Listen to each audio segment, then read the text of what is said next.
चलिए, आज जो पेपर होगा वो 20 तारीख का 20/1/2023 का पेपर निकाल लीजिए सभी कोई। और इसमें केवल पेडागोजी किया जाएगा और जीके जीएस जो भी है उसको।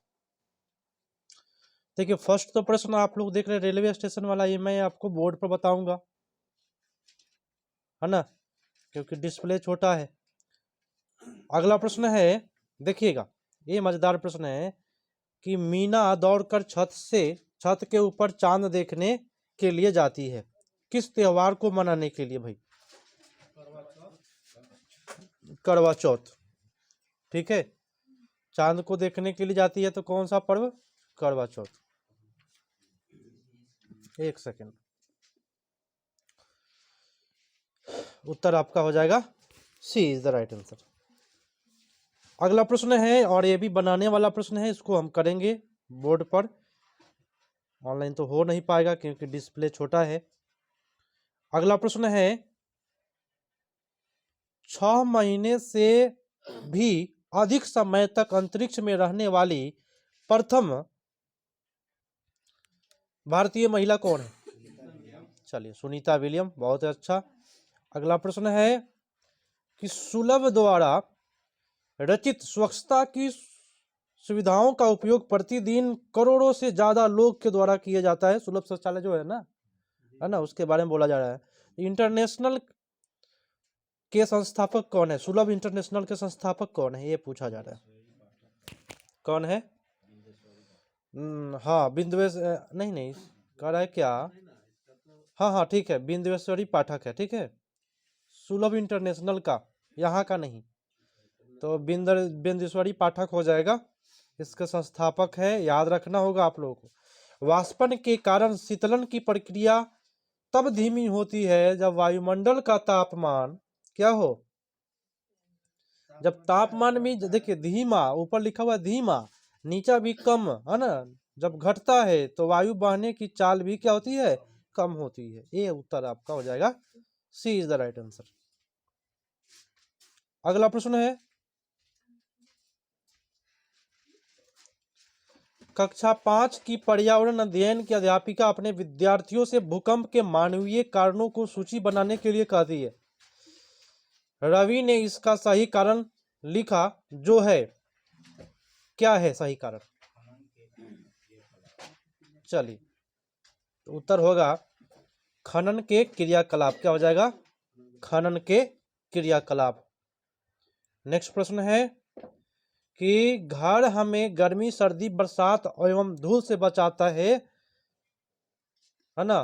कारवा बोले तो केरेवेन डैश पर एक घर होता है, बताए किस पर घर होता है? या पहिए पर बना हुआ एक घर है ना, कारवा। याद रखना पड़ेगा और याद करना पड़ेगा। ठीक है, अगला प्रश्न है, कहता है कि निम्नलिखित में से भारत के केंद्रशासित प्रदेशों का युगल चुनिए। कौन होगा? लद्दाख और जम्मू कश्मीर। बहुत अच्छा। नेक्स्ट प्रश्न है कि निम्नलिखित में कौन सा लिंग समानता है? अब इसमें कूट दिया हुआ है, आपको बताना है। 70 नंबर का मात्र पहले कूट देख लीजिए कि कितना सही करना है ना। सबसे पहली प्राथमिकता ये है, 2 ही कूट सही करना है आपको। अब करें। फर्स्ट बोला, लिंग समानता के बारे में बोलना है, व्यक्ति के लिंग के आधार पर भेदभाव न होना। ठीक है, महिला पुरुष के बीच सामाजिक तौर पर निर्धारित विभिन्नताओं को समझाना। निर्धारित है ना, ये समझाना, ये गलत हो जाएगा, है ना। ए आपका सही जा रहा है, सी देखिएगा बी गलत हुआ है। विद्यमान लिंग भेदों तथा विषयों को महसूस करने की क्षमता रखना। क्या ये सही है? नहीं, महसूस जो कर लेगा तो भाई लिंग भेद को महसूस करना, तो फिर भेदभाव हो जाएगा। डी कहता है किसी भी लिंग के व्यक्ति के प्राप्त शिक्षा के स्रोत के समान होना। देखिए यहाँ भी समान बोला है, ऑप्शन नंबर ए में भी समान बोला है, तो हम क्यों नहीं इसको करेंगे? क्या उत्तर हो जाएगा आपका D is the right answer. अगला प्रश्न है कि भारत की राजधानी स्थिति के सापेक्ष भारत की राजधानी क्या है? दिल्ली। लखनऊ बोले तो उत्तर प्रदेश की राजधानी पूछ रहा है, तो थोड़ा सा पड़ता है दक्षिण और पूर्व में पड़ता है ना। और चंडीगढ़ की दिशा पूछ रहा है, तो दिल्ली से चंडीगढ़ की दिशा अगर कहे तो हो जाएगा उत्तर और पश्चिम। तो दक्षिण पूर्व और उत्तर पश्चिम क्या है उत्तर?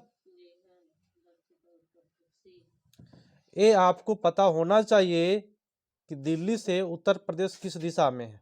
मान लीजिए यहाँ दिल्ली है तो उत्तर प्रदेश पड़ता है पूरब और दक्षिण के कोना में दिल्ली से, और वहां से चंडीगढ़ की बात करेंगे तो उत्तर और पश्चिम के कोना में चंडीगढ़, हरियाणा पंजाब के चंडीगढ़, है ना।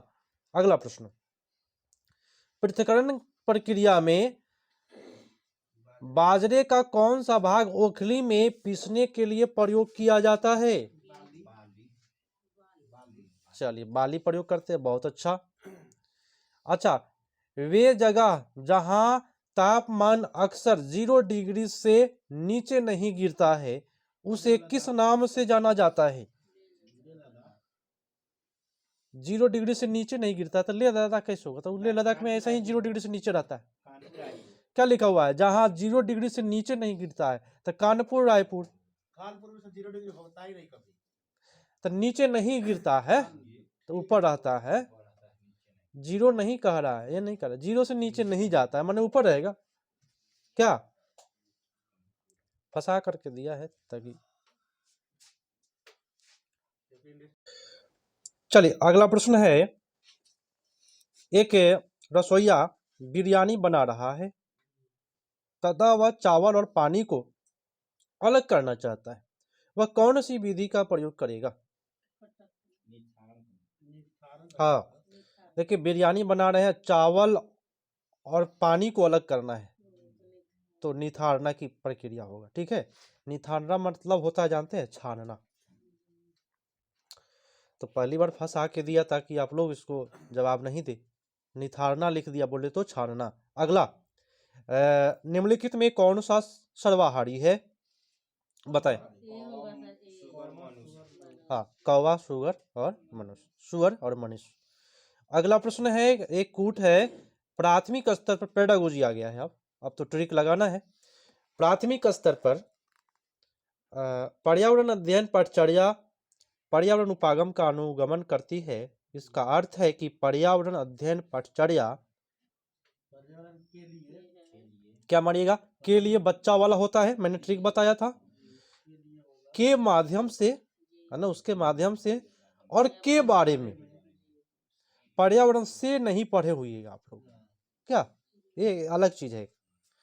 तो आपका उत्तर जाएगा सी पर, के लिए, के माध्यम से, के बारे में। अगला प्रश्न है कि निम्नलिखित में से पद पर्यावरण अध्ययन का वर्णन करते हैं, कौन सा पद?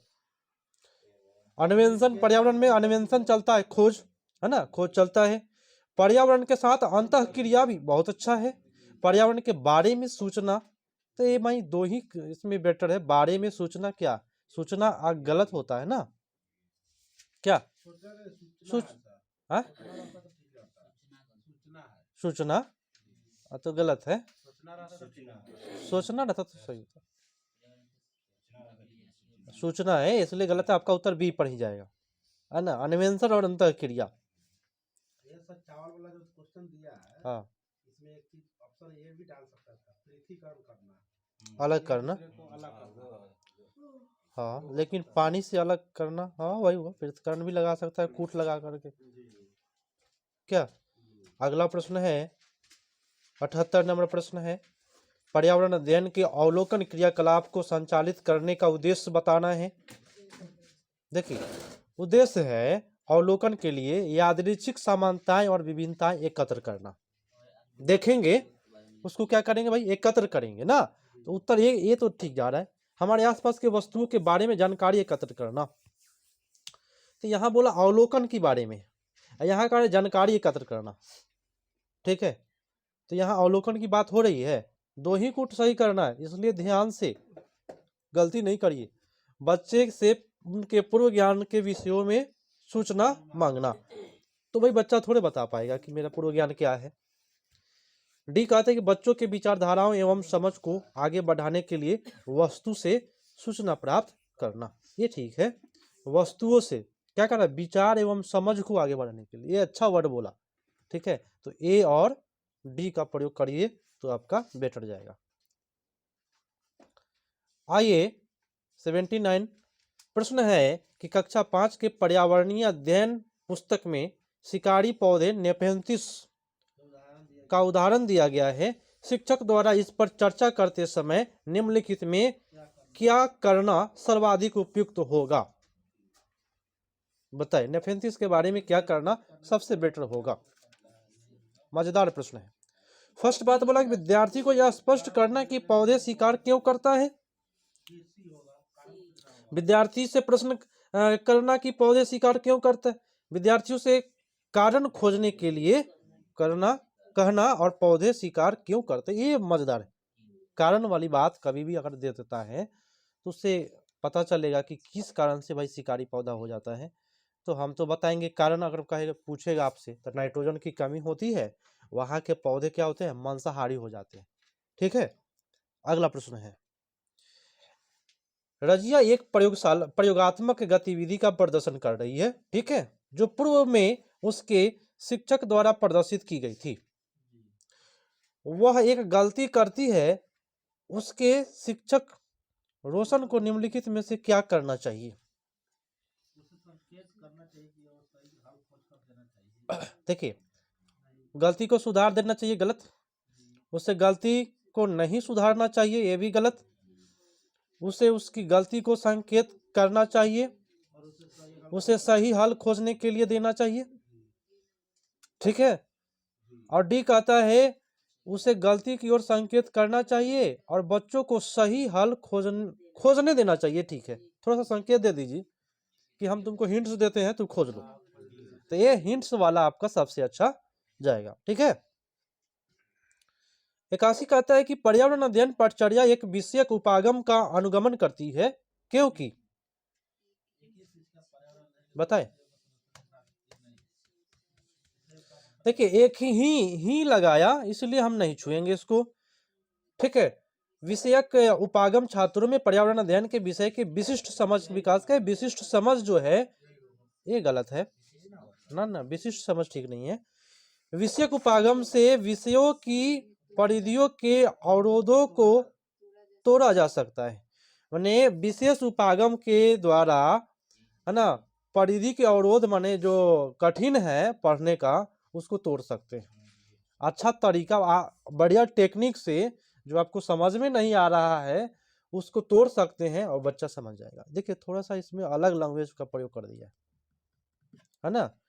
एक विषय केंद्रित उपागम में मोटी पुस्तक है तो गलत है ही, उत्तर आपका सी पर जाएगा, ठीक है। अगला प्रश्न है, देखिए सीटेट अगर देखा जाए, जिस व्यक्ति को शुरुआत में नेगेटिव पॉजिटिव नहीं मिले, है ना, थोड़ा सा अगर नेगेटिव पॉजिटिव आप लोग नहीं जानिए केवल अनुशासन के बारे में, अब उसको दे दिया जाए कि तुम सीटेट एग्जाम दे करके आओ, तो अधिकांश तो अनुशासन वाला मारेगा, याद करने वाला मार के आएगा ना। तो वही ना विशेष टेक्निक दिया जाता है ताकि आप लोग वहां जो भी अवरोध होगा आपका लिखा हुआ है अवरोध को तोड़ना, सी वाला ऑप्शन में जो था वो अवरोध को आप तोड़ पाइएगा, ठीक है। चलिए, इसीलिए अब आते हैं 82 पे आते हैं। कहते हैं निम्नलिखित में कौन सा विषय नीचे दिए गए दक्षताओं से संबंधित हो सकता है। लिखा है कि समाज में भेदभाव के विभिन्न रूपों का मूल्यांकन करता है।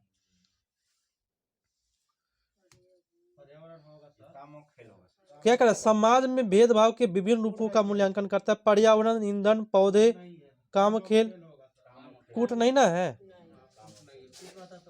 कूट नहीं है तो काम खेल मार दीजिए। क्या समाज में भेदभाव इसी में ना होता है, खेल में हो जाता है भेदभाव, और काम में भी होता है कि घर का काम लड़की करेगी और बाहर का काम लड़का करेगा ना। खेल में हो गया कि बैडमिंटन वाली बात लड़की खेलेगी या फुटबॉल वाली बात लड़का खेलेगा। अगला प्रश्न, बीनू कक्षा 5 के पर्यावरण अध्ययन के शिक्षिका छात्रों को उनके पड़ोस में जल की खपत और परिवार के आकार के बारे में सर्वेक्षण करने के लिए कहती है। इस क्रियाकलाप से कौन से प्रक्रिया कौशल को प्रोत्साहित किया जा सकता है? 83 का करें।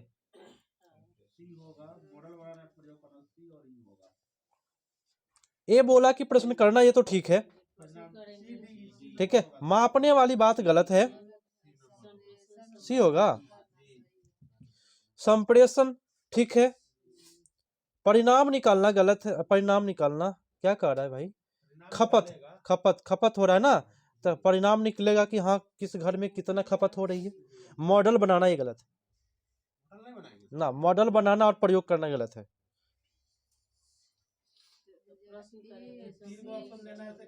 आप क्या कह रहे हैं? तीन ही ऑप्शन करिएगा तो ए, सी और डी। दिक्कत क्या है? हाँ, प्रश्न करेगा ना। अगर आप पर्यावरण खपत के बारे में जाइएगा कि आपके घर में कितने लोग, सर्वेक्षण करना है, तो बिना प्रश्न किए आपका सर्वेक्षण होगा कैसे? आप बताएं। आप गांव में गए, हम आपको बोले कि सर्वेक्षण करिए कि किस घर में कितना जल की खपत होती है, तो जाइएगा तब प्रश्न करिए कि नहीं कि आपके घर में कौन व्यक्ति है जो 2 बाल्टी पानी से नहाता है, 1 बाल्टी से नहाता है, कौन 2 दिन पर नहाता है, तो प्रश्न करना हुआ ना। चलिए आगे बढ़ते हैं। ये भी शायद कूट ही है, और पहले कूट को देखिए कि मात्र 2 को कूट सही करना है। और इस प्रकार के प्रश्न में देखिए बाधा सबसे बड़का ये हो जाता है कि मात्र 2 ही सही करना है। चलिए, कह रहे कि गोपाबा गुलकंद बनाने की, एक सेकेंड, प्रक्रिया सिखाने के लिए अपने विद्यार्थियों से गुलाब के फूलों लाने को कहता है। हेतल गोपाबा से शिकायत करती है, नाम भी गजब है भाई इसका, शिकायत करती है कि राशि ने पड़ोस के घर में गुलाब का फूल चुराया है। गोपाबा को क्या करना चाहिए? अब भाई घर से गुलाब चुराया है तो आपको क्या करना चाहिए? सबसे पहली बात ये होना चाहिए, तो 4 ऑप्शन में करिए कि आप क्या करिएगा यदि एक लड़का गुलाब का चुराया है तो। फर्स्ट तो भाई विद्यार्थियों को गुलकंद बनाने की प्रक्रिया सिखानी चाहिए, ये तो हुआ नहीं, चोरी की बात हो रही है यहाँ। फूल को पौधे लगाने के लिए माली की सहायता से स्कूल उद्यान विकसित करने की योजना बनानी चाहिए, ये गलत।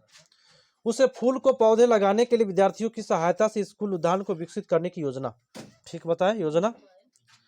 उसे हेतल से स्कूल उद्यान में गुलाब का पौधा लगाए, उसमें फूल आने तक उसकी देखभाल करने के लिए करना चाहिए।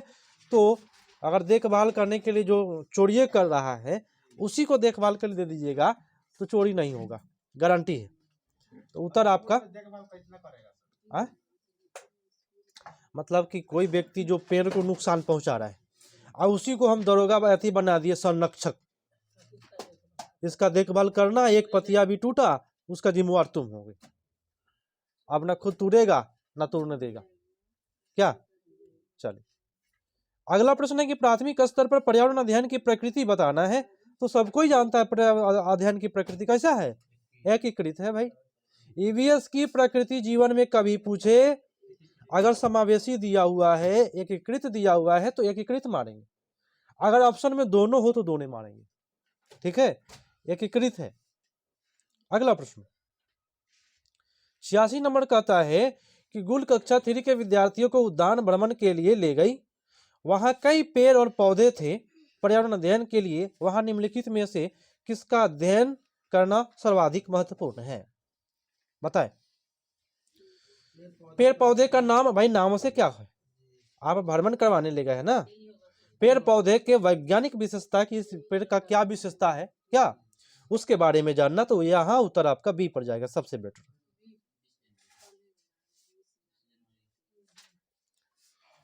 अगला प्रश्न है कि पर्यावरण अध्ययन की कक्षा को बच्चों को उत्तरोत्तर प्रश्न, ऐसे प्रश्न पूछने की योग्यता की अवसर देने की आवश्यकता होगी जो कैसा है भाई, जो उच्च कोटि के है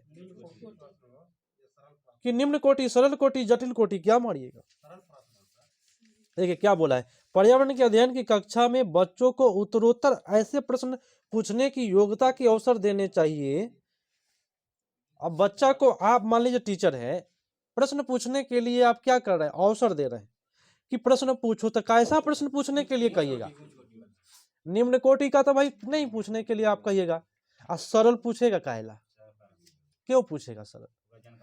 तो वो कहता है कि तुम उच्च कोटि का वाला प्रश्न थोड़ा सा पूछो, हम बताएंगे ना। तो टीचर से पूछा जा रहा है बच्चों के द्वारा, तो उच्च कोटि का प्रश्न होगा। अगला प्रश्न है जो यहाँ पे तो मिट गया है। रेजी चांद के सामने चूड़ी रखती है और कहती है कि मेरी चूड़ी चांद से बड़ी है, क्योंकि चांद चूड़ी में आ रहा है, मैंने ऐसे देख रही है, देखने से आ गया। उसके कथन में निम्नलिखित में कौन सा अनुक्रम सम्मिलित है? यहाँ तो सबसे पहले मैं बताऊंगा, देखेगा। सबसे पहले बात अवलोकन, अच्छी बात है, इसमें तो मिट गया है। अवलोकन के बाद में तुलना करेगा कि सही में, तुलना के बाद में तर्क करेगा कि भाई कैसे बड़ा है, और तब लास्ट में निष्कर्ष निकलेगा। क्लियर हुआ? चलिए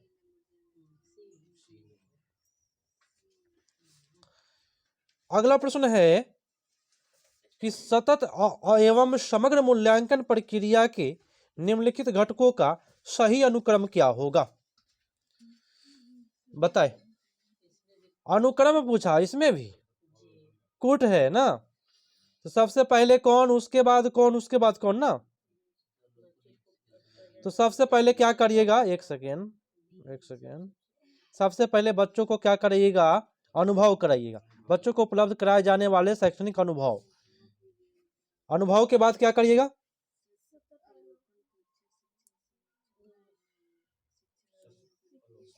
सतत अवलोकन। एक सेकेंड, ये भाग जा रहा है। अनुभव करेगा, उसके बाद में अवलोकन करेगा। जब अनुभव करेगा तो उसको वो देखेगा। अवलोकन करने के बाद शिक्षण अधिगम नियंत्रण सुधार करेगा। लास्ट में क्या आ जाएगा, अपेक्षित दशाओं के साथ विकास के स्तर का निर्धारण करेगा। उत्तर आपका 89 का बी पर जाएगा। और 90 नंबर है, देखिएगा कि पर्यावरण, एक सेकेंड, पर्यावरण अध्ययन में पानी की उपलब्धता और इसे पुनः उपयोग एवं पुनः चक्रण सिखाने के लिए सबसे उपयुक्त रणनीति हो सकती है। क्या रणनीति हो सकती है? पर्यावरण के लिए सबसे मजेदार की परियोजना, बोले तो समूह में, और चर्चा तो ये भी समूह में। तो पर्यावरण समूह के लिए बना ही है। अब करते हैं इसी पार्ट में हिंदी अच्छे से, ठीक है। आते हैं हम, चलिए आते हैं हिंदी पर। 20 तारीख का ही हिंदी कर लेते हैं और हिंदी अच्छे से करें। देखिए कभी भी एक सेट मारिए, और लेकिन उसको अगर अच्छे से मन से मार लीजिएगा ना, सीटेट निकलेगा। वहां भी एगो सेट आएगा, उसको भी मन से मारना है ना। घबराना नहीं है कि टाइम खत्म हो रहा है, और रुकना भी नहीं है कोई प्रश्न पर, बस घबराना नहीं है, रुकना भी नहीं है, समय मिलता है पूरा, ठीक है। तो मिलेगा, घबराइएगा नहीं और आराम से करके आइएगा, सब कोई का निकलेगा आपकी बार। प्रश्न है, हाँ प्रश्न क्या, गद्यांश पदांश करना है। तरीका है कि किसी को किसी भी गद्यांश को पढ़िए तो अगर समझ में आ गया ना तब बेटर है, तब नंबर पूरा फुल। तई को ले अगर समझ में नहीं आया, ऐसा ही पढ़ लिए, पता नहीं चला कि किसके बारे में पढ़े, तो पूरा गया, इसी में नंबर कम हो जाता है। एगो गलत हुआ पूरा गलत चला जाएगा। चल इसलिए अच्छे से पढ़ेंगे और समझेंगे। कई दिनों तक परिश्रम पूर्वक खोजने के बाद भी जीवक को ऐसी कोई वनस्पति प्राप्त नहीं हुई। जीवक एक क्या था, चरक जीवक ये था। गौतम बुद्ध के दरबार में सब रहने वाला था, जीवक था, ये सब चिकित्सा था। कोई वनस्पति प्राप्त नहीं हुई जिसमें औषधीय गुण न हो। वह तक्षशिला विश्वविद्यालय परिसर से बाहर दूर जाकर कर ढूंढ चुका था। अनेक ज्ञात वनस्पतियों का परीक्षण भी कर चुका था, पर उसे सफलता हाथ नहीं लगी। अंततः उसे खाली हाथ आचार्य के पास लौटना पड़ा। लौटते हुए यह विचार कर रहा था कि आचार्य से अपनी असफलता बताकर क्या उत्तीर्ण हुआ जा सकता है। देखिएगा थोड़ा सा इस कहानी के बारे में हम आपको थोड़ा सा अपने से बता दें। इसमें क्या था, 1 महीना का समय दिया गया था आचार्य के द्वारा कि पूरे पृथ्वी का भ्रमण करो। 1 महीने में जहां मन है वहां जाओ और बताओ कौन कौन औषधि खोज करके लाओ पृथ्वी से। सब कोई अपना अपना औषधि ले आया खोज करके, लेकिन एक लड़का ये जीवक था, जो खोज कर नहीं लाया, क्योंकि जितना भी पेड़ पौधा था सब में कुछ न कुछ औषधीय गुण होता है। तो सोचा कि भाई किसको किसको ले जाए, है ना, इसीलिए ये कह रहा था। चलिए आगे, उसे अभी परिश्रम करना पड़ेगा, उसकी शिक्षा अधूरी है। उसने धरती माता के वात्सल्य का अनुभव किया था, प्राणियों के पोषण और रक्षण के लिए प्रकृति द्वारा दिए गए वरदानों से परिचित हुआ था। उसके मन में यह बात कचोट रही थी कि प्रकृति से इतनी अमूल्य जैव संपदा पाकर हम कृतज्ञ क्यों नहीं होते। कितने जड़मती है वे लोग जो इसे नष्ट करते हैं। अब आइए, एक कहानी लगभग अधूरा छोड़ के रखा है इसमें। बताइए कि जीवन को कौन सी बात कचोट रही थी। जीवन लिखा, वहां जीवक था क्या? ऊपर का होगा, मानव जाति प्रकृति संपदा का उपयोग क्यों करती है। हाँ, मानव जाति प्रकृति आभार क्यों नहीं मानती है, प्रकृति का आभार क्यों नहीं मानती, ये होगा डी वाला। ठीक है। अगला है कि जीवक किस प्रकार की वनस्पति खोज रहा था। ना, जो वनस्पति अमर हो, जो वनस्पति औषधीय तैयार हो, जिस वनस्पति में दवा बनने से संबंधित कोई गुण न हो, है ना। तो ऐसा कोई वस्तु नहीं मिला उसको, सब में था। अगला है कि जीवक को ऐसा क्यों लगा कि उसकी शिक्षा अधूरी है भाई। नहीं पहचान पाया वो समझा कि सब में है, बिना वाला मतलब जिसमें नहीं है वो कोई नहीं है धरती पर ऐसा। तो 93 का ना, 93 का सी, क्योंकि वह औषधीय गुण रहित वनस्पति की पहचान नहीं कर पाता है। सी, लौटते हुए जीवक के मन में किस तरह के विचार आ रहे थे, बताए, असफलता के कि सफलता के? असफलता के। लेकिन आगे बताए, लिखा हुआ आचार्य द्वारा ली जा रही परीक्षा में क्या वह सफल हो पाएगा, यही ना मन में चल रहा था उसको।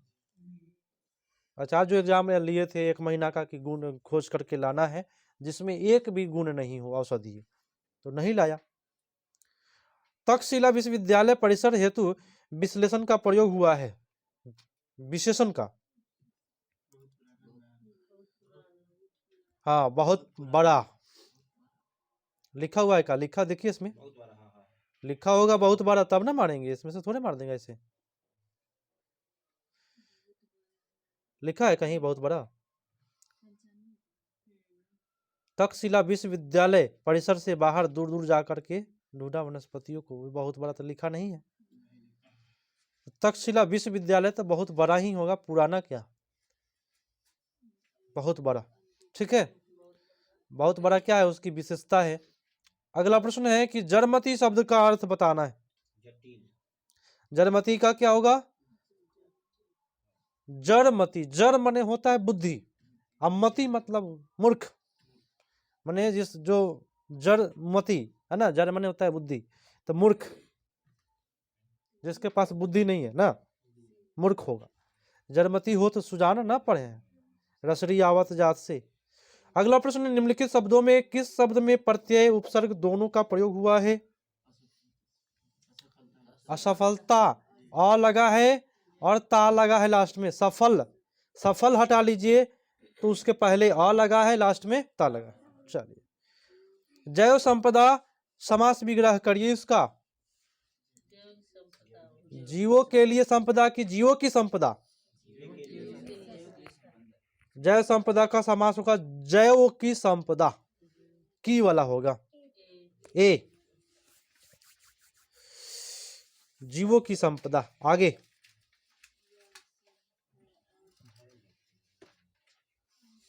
वात्सल्य का अर्थ क्या है? स्नेह होता है, प्यार होता है, ममता होता है, बताए क्या है इसमें?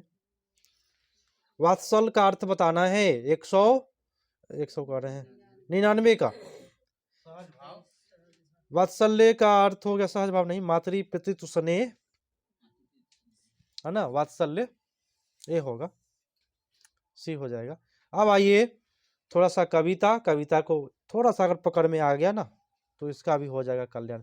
पथ भूल न जाना पथिक कहीं, पथ के कांटे तो होंगे ही, दुर्वादल सरिता सर होंगे, सुंदर गिरी वन वापी होगी, सुंदर सुंदर निर्झर होंगे, सुंदरता की मृग तृष्णा में, पथ भूल न जाना पथिक कहीं, जब कठिन कर्मठ पगडंडी पर, राही का मन उन्मुख होगा, जब सपने सब मिट जाएंगे, कर्तव्य मार्ग सम्मुख होगा। देखिए मैंने पथ नहीं भूल जाने की बात करा, मैंने और है यार, तब अपनी पथ विफलता में, पथ भूल न जाना पथ की कहीं, मैंने अपना जो पथ है, जो तैयारियां करना है, उसको भूलिए नहीं, उसमें लगे रहिए। यानी कि भूल करके या पूरा दिन भर घूम रहे हैं, एक भी सेट नहीं मार रहे। हमको एक सूचना मिला, फेसबुक पर बहुत लोग पोस्ट करते हैं, बड़े बड़े टीचर लोग अपना ग्रुप बना करके रखे हैं, पोस्ट किए हैं कि अभी मात्र 10 से 15 दिन है समय, 10 से 15 दिन में प्रीवियस ईयर अधिक से अधिक करना है। और क्या करना है भाई, सेट करना है 10 दिन में। तो एक दिन में 2 करेंगे, आपको मैं 2 दिया था, सर तो 21 वाला नहीं है इसमें, नहीं था, तो चलिए एक ही करें। एक था तो एक हम करके आपको तो एक अपने से कर लीजिए, जब हमसे जब गलती हो, ऐसे हम अभी ही बता देंगे। हाँ होगा, इसीलिए हम बोले थे। देखिए तो अब क्या करना है, 2 सेट देंगे, आप दोनों करके मेरे पास पर्सनल मैसेज करिएगा कि हम दोनों सेट मारे हैं, इतना नंबर आया है। सर संस्कृत का लेकिन नहीं होगा, संस्कृत का एक दिन क्लास फिर से चला जाएगा, पूरा फुल डे रविवार को। ठीक है, अगला प्रश्न है, कवि किस पथ को न भूलने की बात कह रहा है? कर्तव्य पथ को, अपने कर्तव्य के पथ को नहीं भूलना है ना। 10 दिन का समय है, आप भी नहीं भूलिए, 2 सेट मारिए। किसी स्थिति में पथिक द्वारा पथ भूल जाने की आशंका है, बताए। सौंदर्य के प्रति आसक्ति, साहस के साथ चलना, साहस के साथ चलेगा तो भूलेगा थोड़े, आशंका थोड़ा रहेगा। सौंदर्य के प्रति आसक्ति, आसक्ति आ लग गया तो 9। ठीक है, अगला, तब अपनी प्रथम विफलता में पंक्ति का भाव क्या है? अपनी पहली हार के समय, है ना। तब अपनी प्रथम विफलता, जब प्रथम लिखा है तो पहली होगा, तो लिखा हुआ है अपनी पहली हार के समय, सफलता के समय नहीं ना, क्योंकि ऊपर लिखा हुआ है विफलता, तो नीचे लिखेंगे क्या, हार। विफलता माने हार। पदांश में पथिक संबोधन है, मनुष्य के लिए कहा जा रहा है। किसके लिए कहा जा रहा है पथिक की बात? पथिक मतलब ये नहीं कि जो चलता है पथ पर, आप लोगों के बारे में बोला जा रहा है पथिक, कि आप लोग भी कर्तव्य पथ पर चलिए। वापी शब्द का अर्थ बताना है, क्या होता है वापी का अर्थ? छोटा तालाब।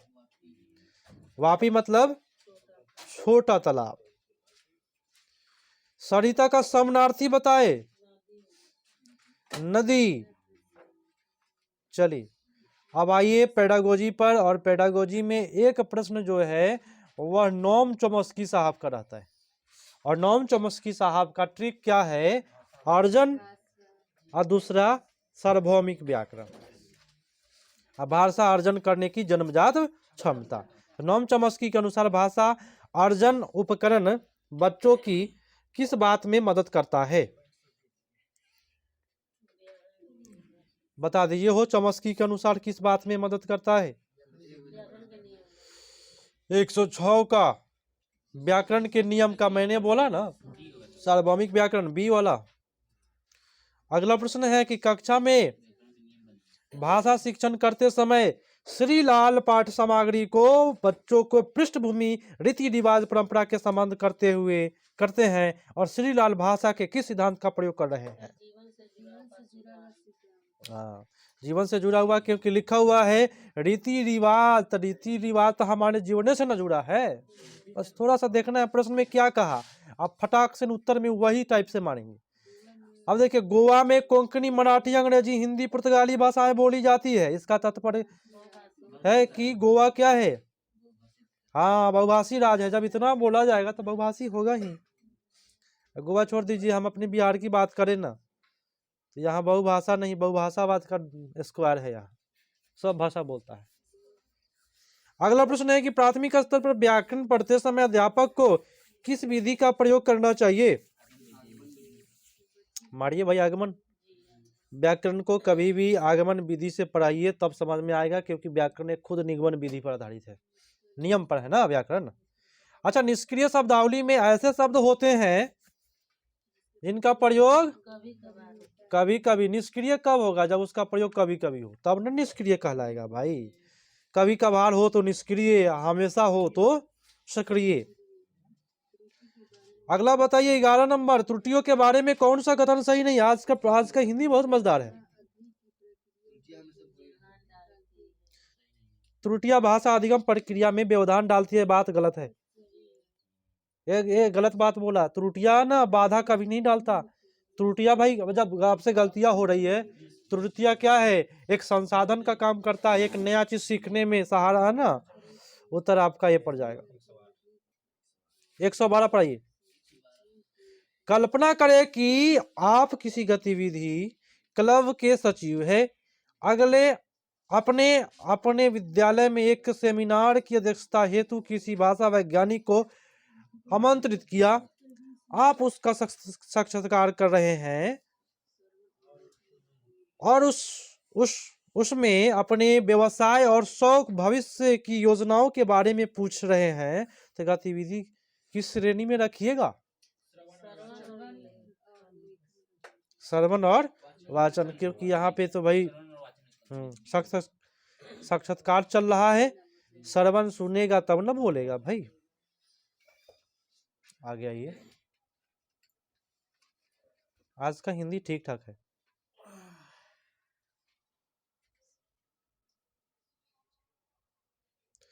कहता है कि पृथ्वी सूर्य के चारों तरफ घूमती है। इस प्रकार की तथ्यात्मक सूचना संबंधित लेख को किस श्रेणी में रखेंगे?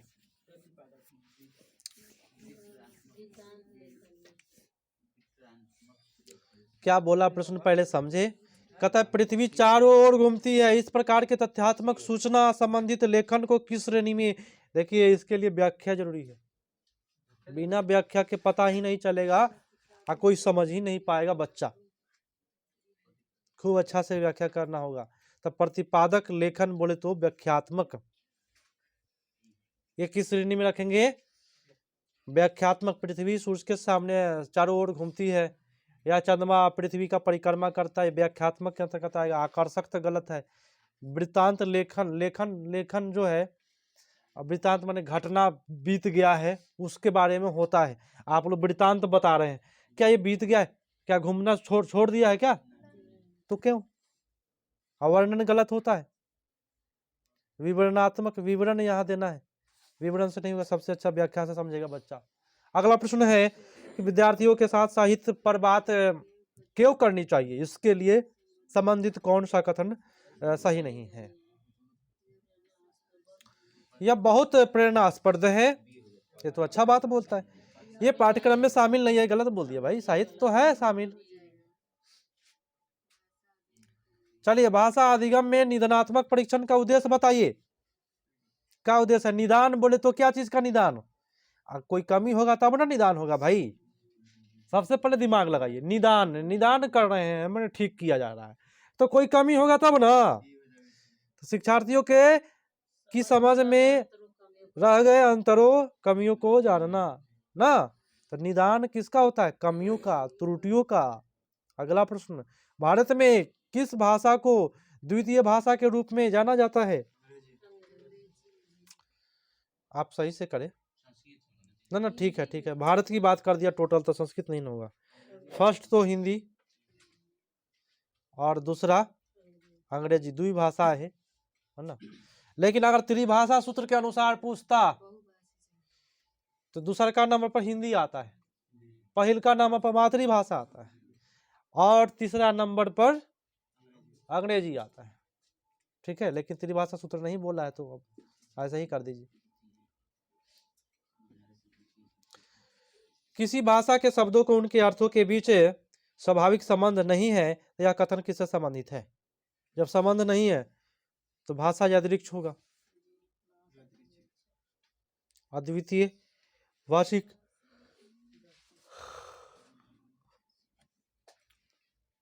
चलिए आगे बढ़े।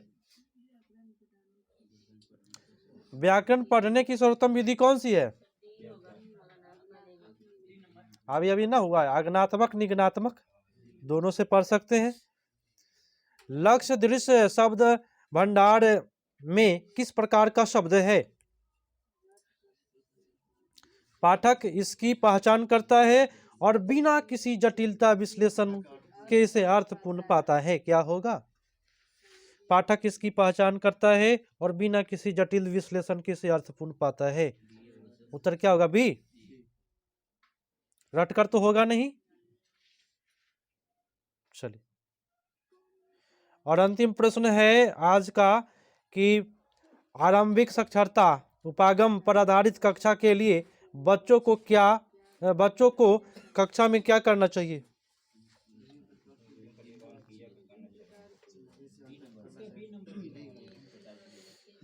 आरंभिक शुरू कर रहे हैं तो क्या करेगा? विभिन्न प्रकार की लिखित एवं वाचिक सामग्री से अंतः क्रिया कराइएगा ना, बस हो गया, बात खत्म। ड्रिल अभ्यास गलत। 11 नंबर 111।